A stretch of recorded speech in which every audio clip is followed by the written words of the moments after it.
I thought I was buying forever. A flawless diamond, white platinum, a symbol of eternal, untouchable love. How could a man who saw every detail of the world be so devastatingly blind to the person right across the table? I had purchased a life, a future, an ideal, but I had not bought truth.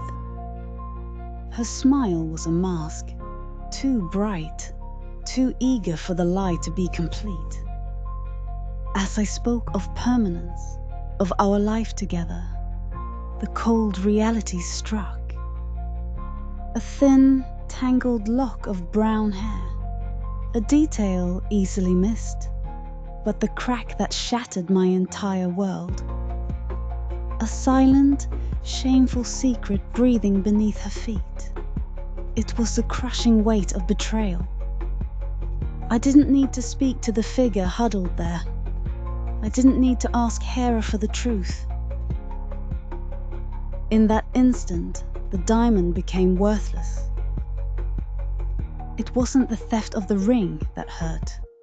It was the casual, cruel destruction of the very idea of fidelity. She snatched the box and fled, leaving me with nothing but the devastating echo of my own failure. The irony was a crushing weight.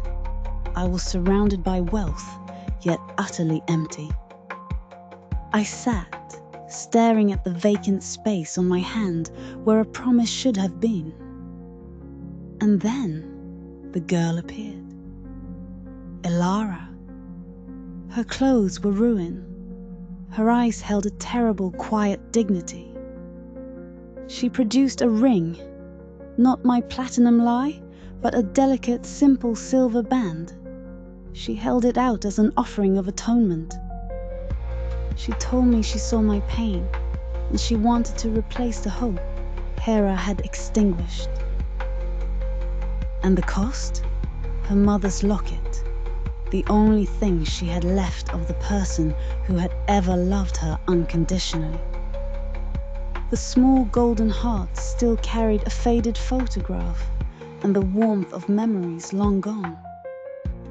She traded it, not for money, not for gain, but to buy that silver ring for a broken stranger she didn't even know.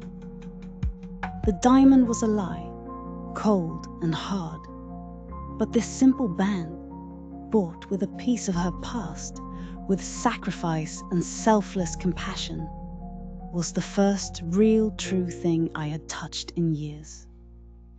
She had nothing, yet she gave everything.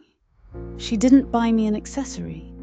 She bought me a reason to believe in humanity again. She was ashamed to enter a place of luxury, afraid of the judgment. So, I brought the luxury to her.